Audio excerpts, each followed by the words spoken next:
The Silmarillion Part 1. Ainulindalë, the music of the Ainur.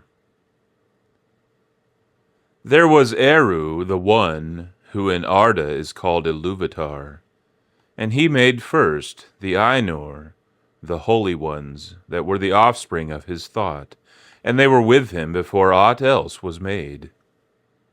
And he spoke to them, propounding to them themes of music, and they sang before him, and he was glad. But for a long while they sang only each alone, or but few together, while the rest hearkened. For each comprehended only that part of the mind of Iluvatar from which he came, and in the understanding of their brethren they grew but slowly. Yet ever as they listened, they came to deeper understanding, and increased in unison and harmony. And it came to pass that Iluvatar called together all the Ainur, and declared to them a mighty theme, unfolding to them things greater and more wonderful than he had yet revealed. And the glory of its beginning and the splendor of its end amazed the Ainur, so that they bowed before Iluvatar and were silent. Then Iluvatar said to them, "Of the theme that I have declared to you, I will now that ye make in harmony together a great music. And since I have kindled you with the flame imperishable, ye shall show forth your powers in adorning this theme, each with his own thoughts and devices, if he will. But I will sit and hearken, and be glad that through you great beauty has been wakened into song." Then the voices of the Ainur, like unto harps and lutes, and pipes and trumpets, and viols and organs, and like unto countless choirs singing with words, began to fashion the theme of Iluvatar to a great music. And a sound arose of endless interchanging melodies, woven in harmony that passed beyond hearing, into the depths and into the heights. And the places of the dwelling of Iluvatar were filled to overflowing. And the music and the echo of the music went out into the void, and it was not void. Never since have the Ainur made any music like to this music, though it has been said that a greater still shall be made before Iluvatar by the choirs of the Ainur, and the children of Iluvatar after the end of days. Then the themes of Iluvatar shall be played aright, and take being in the moment of their utterance, for all shall then understand fully his intent in their part, and each shall know the comprehension of each, and Iluvatar shall give to their thoughts the secret fire, being well pleased. But now Iluvatar sat and hearkened, and for a great while it seemed good to him, for in the music there were no flaws. But as the theme progressed, it came into the heart of Melkor to interweave matters of his own imagining that were not in accord with the theme of Iluvatar. For he sought therein to increase the power and glory of the part assigned to himself. To Melkor among the Ainur had been given the greatest gifts of power and knowledge, and he had a share in all the gifts of his brethren. He had gone often alone into the void places, seeking the imperishable flame, for desire grew hot within him to bring into being things of his own.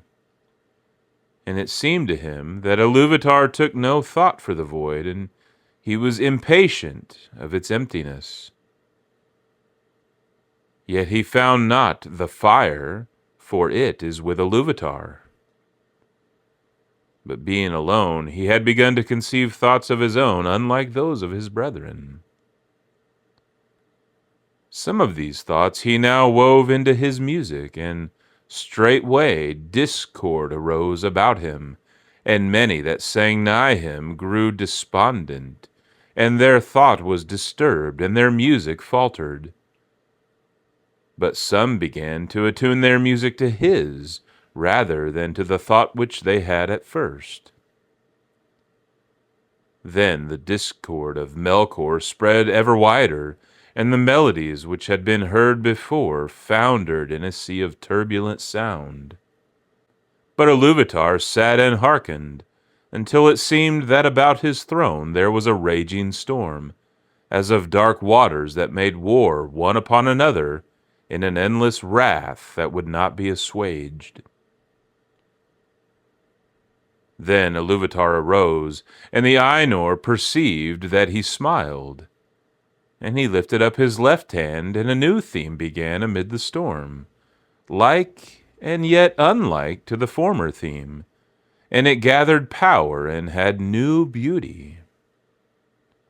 But the discord of Melkor rose in uproar and contended with it, and again there was a war of sound more violent than before, until many of the Ainur were dismayed and sang no longer, and Melkor had the mastery. Then again Iluvatar arose, and the Ainur perceived that his countenance was stern. And he lifted up his right hand, and behold, a third theme grew amid the confusion, and it was unlike the others. For it seemed at first soft and sweet, a mere rippling of gentle sounds in delicate melodies. But it could not be quenched, and it took to itself power and profundity. And it seemed at last that there were two musics progressing at one time before the seat of Iluvatar, and they were utterly at variance. The one was deep and wide and beautiful, but slow and blended with an immeasurable sorrow from which its beauty chiefly came. The other had now achieved a unity of its own, but it was loud and vain and endlessly repeated, and it had little harmony, but rather a clamorous unison as of many trumpets braying upon a few notes. And it essayed to drown the other music by the violence of its voice. But it seemed that its most triumphant notes were taken by the other, and woven into its own solemn pattern. In the midst of this strife, whereat the halls of Iluvatar shook, and a tremor ran out into the silences yet unmoved, Iluvatar arose a third time, and his face was terrible to behold. Then he raised up both his hands, and in one chord, deeper than the abyss, higher than the firmament, piercing as the light of the eye of Iluvatar, the music ceased. Then Iluvatar spoke, and he said, "Mighty are the Ainur, and mightiest among them is Melkor. But that he may know, and all the Ainur, that I am Iluvatar, those things that ye have sung I will show them forth, that ye may see what ye have done. And thou, Melkor, shalt see that no theme may be played that hath not its uttermost source in me, nor can any alter the music in my despite. For he that attempteth this shall prove but mine instrument in the devising of things more wonderful which he himself hath not imagined." Then the Ainur were afraid, and they did not yet comprehend the words that were said to them, and Melkor was filled with shame, of which came secret anger. But Iluvatar arose in splendor, and he went forth from the fair regions that he had made for the Ainur, and the Ainur followed him. But when they were come into the void, Iluvatar said to them, "Behold your music!" And he showed to them a vision, giving to them sight where before was only hearing. And they saw a new world made visible before them, and it was globed amid the void, and it was sustained therein, but was not of it. And as they looked and wondered, this world began to unfold its history, and it seemed to them that it lived and grew. And when the Ainur had gazed for a while and were silent, Iluvatar said again, "Behold, your music! This is your minstrelsy, and each of you shall find contained herein, amid the design that I set before you, all those things which it may seem that he himself devised or added. And thou, Melkor, wilt discover all the secret thoughts of thy mind, and wilt perceive that they are but a part of the whole, and tributary to its glory." And many other things Iluvatar spoke to the Ainur at that time, and because of their memory of his words and the knowledge that each has of the music that he himself made, the Ainur know much of what was, and is to come, and few things are unseen by them. Yet some things there are that they cannot see, neither alone nor taking counsel together. For to none but himself has Iluvatar revealed all that he has in store. And in every age there come forth things that are new, and have no foretelling, for they do not proceed from the past. And so it was that as this vision of the world was played before them, the Ainur saw that it contained things which they had not thought. And they saw with amazement the coming of the children of Iluvatar, and the habitation that was prepared for them. And they perceived that they themselves, in the labor of their music, had been busy with the preparation of this dwelling, and yet knew not that it had any purpose beyond its own beauty. For the children of Iluvatar were conceived by him alone, and they came with the third theme, and were not in the theme which Iluvatar propounded at the beginning, and none of the Ainur had part in their making. Therefore, when they beheld them, the more did they love them, being things other than themselves, strange and free, wherein they saw the mind of Iluvatar reflected anew, and learned yet a little more of his wisdom, which otherwise had been hidden even from the Ainur. Now the children of Iluvatar are elves and men, the firstborn and the followers. And amid all the splendors of the world, its vast halls and spaces, and its wheeling fires, Iluvatar chose a place for their habitation, in the deeps of time, and in the midst of the innumerable stars. And this habitation might seem a little thing to those who consider only the majesty of the Ainur, and not their terrible sharpness, as who should take the whole field of Arda for the foundation of a pillar, and so raise it until the cone of its summit were more bitter than a needle. Or who consider only the immeasurable vastness of the world, which still the Ainur are shaping, and not the minute precision to which they shape all things therein. But when the Ainur had beheld this habitation in a vision, and had seen the children of Iluvatar arise therein, then many of the most mighty among them bent all their thought and their desire towards that place. And of these Melkor was the chief, even as he was in the beginning the greatest of the Ainur who took part in the music. And he feigned, even to himself at first, that he desired to go thither and order all things for the good of the children of Iluvatar, controlling the turmoils of the heat and the cold that had come to pass through him. But he desired rather to subdue to his will both elves and men, envying the gifts with which Iluvatar promised to endow them. And he wished himself to have subjects and servants, and to be called Lord, and to be a master over other wills.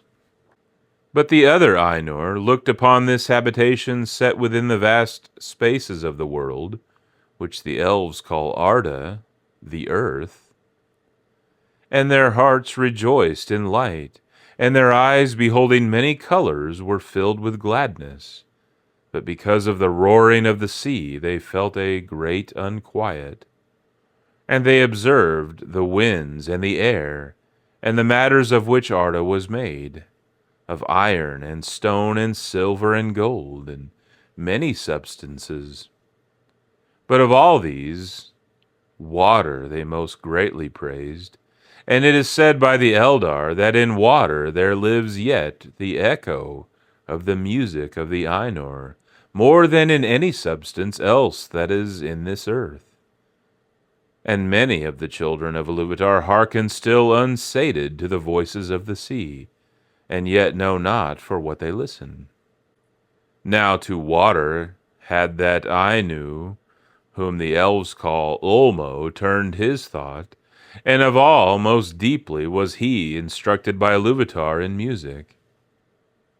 But of the airs and winds Manwe most had pondered, who is the noblest of the Ainur. Of the fabric of earth had Alle thought, to whom Iluvatar had given skill and knowledge, scarce less than to Melkor. But the delight and pride of Alle is in the deed of making, and in the thing made, and neither in possession nor in his own mastery. Wherefore he gives and hoards not, and is free from care, passing ever on to some new work. And Iluvatar spoke to Ulmo and said, Seest thou not how here in this little realm in the deeps of time Melkor hath made war upon thy province? He hath bethought him of bitter cold immoderate, and yet hath not destroyed the beauty of thy fountains, nor of thy clear pools. Behold the snow, and the cunning work of frost. Melkor hath devised heats and fire without restraint, and hath not dried up thy desire, nor utterly quelled the music of the sea. Behold rather the height and glory of the clouds, and the ever-changing mists. And listen to the fall of rain upon the earth, and in these clouds thou art drawn nearer to Manwe, thy friend whom thou lovest. Then Ulmo answered, Truly, water is become now fairer than my heart imagined. Neither had my secret thought conceived the snowflake, nor in all my music was contained the falling of the rain. I will seek Manwe, that he and I may make melodies forever to thy delight. And Manwe and Ulmo have from the beginning been allied, and in all things have served most faithfully the purpose of Iluvatar. But even as Ulmo spoke, and while the Ainur were yet gazing upon this vision, it was taken away and hidden from their sight. And it seemed to them that in that moment they perceived a new thing, darkness which they had not known before except in thought. But they had become enamored of the beauty of the vision and engrossed in the unfolding of the world, which came there to being, and their minds were filled with it. For the history was incomplete, and the circles of time not full wrought, when the vision was taken away. And some have said that the vision ceased ere the fulfillment of the dominion of men, and the fading of the firstborn. Wherefore, though the music is over all, the Valar have not seen as with sight the later ages or the ending of the world. Then there was unrest among the Ainur, but Iluvatar called to them and said, I know the desire of your minds, that what ye have seen should verily be, not only in your thought, but even as ye yourselves are, and yet other. Therefore I say, Yea! Let these things be. And I will send forth into the void the flame imperishable, and it shall be at the heart of the world, and the world shall be, and those of you that will may go down into it. And suddenly the Ainur saw afar off a light, as it were a cloud with a living heart of flame. And they knew that this was no vision only, but that Iluvatar had made a new thing. Yah, the world that is. Thus it came to pass that of the Ainur some abode still with Iluvatar, beyond the confines of the world. But others, and among them many of the greatest and most fair, took the leave of Iluvatar and descended into it.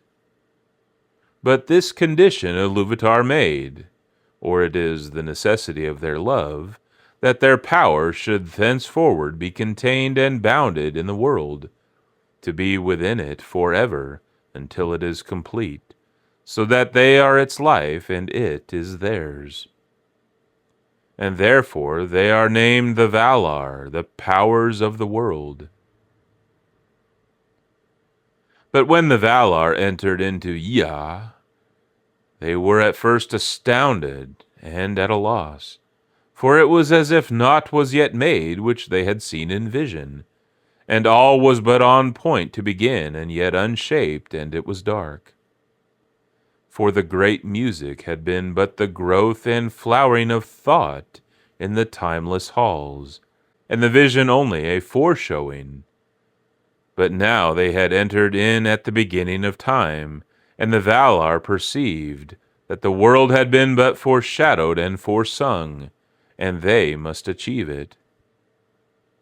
So began their great labors in wastes unmeasured and unexplored, and in ages uncounted and forgotten, until in the deeps of time, and in the midst of the vast halls of Yah, there came to be that hour and that place where was made the habitation of the children of Iluvatar. And in this work the chief part was taken by Manwe, and Ale, and Olmo.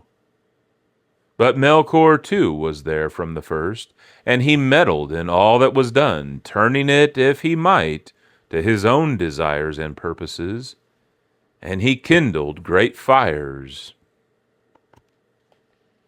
When therefore earth was yet young and full of flame, Melkor coveted it, and he said to the other Valar, "This shall be my own kingdom, and I name it unto myself." But Manwe was the brother of Melkor in the mind of Iluvatar, and he was the chief instrument of the second theme that Iluvatar had raised up against the discord of Melkor. And he called unto himself many spirits, both greater and less, and they came down into the fields of Arda and aided Manwe, lest Melkor should hinder the fulfillment of their labor forever, and earth should wither ere it flowered. And Manwe said unto Melkor, "This kingdom thou shalt not take for thine own wrongfully, for many others have labored here no less than thou."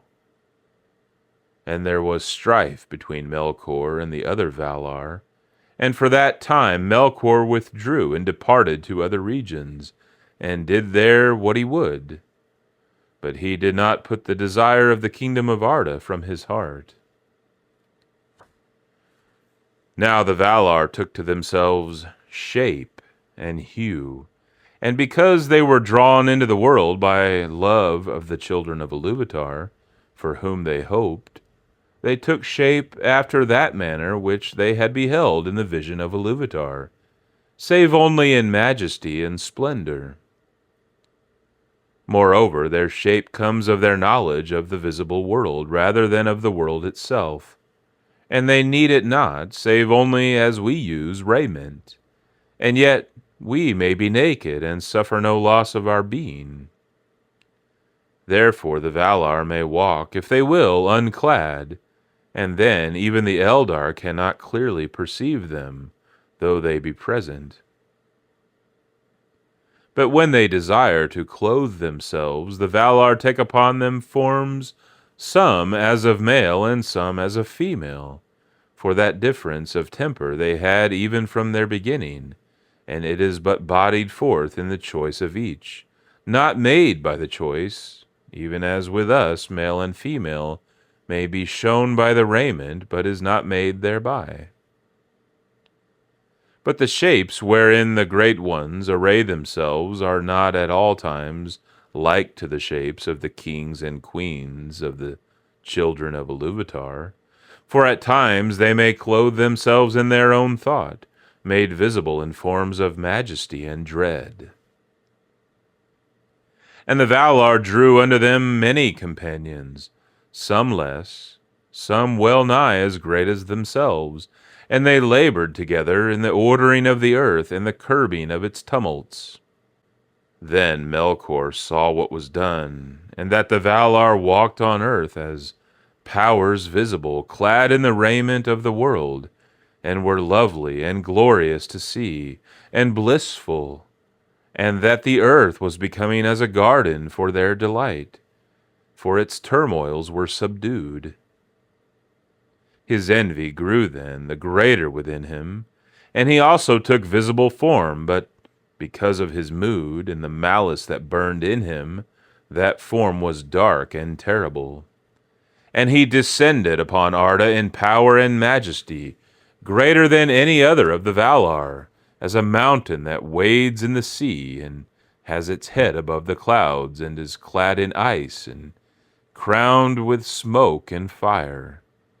And the light of the eyes of Melkor was like a flame that withers with heat, and pierces with a deadly cold. Thus began the first battle of the Valar with Melkor for the dominion of Arda. And of those tumults the elves know but little.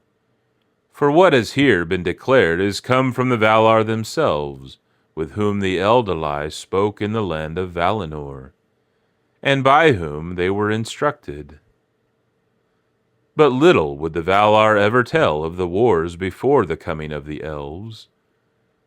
Yet it is told among the Eldar that the Valar endeavored ever, in despite of Melkor, to rule the earth and to prepare it for the coming of the firstborn.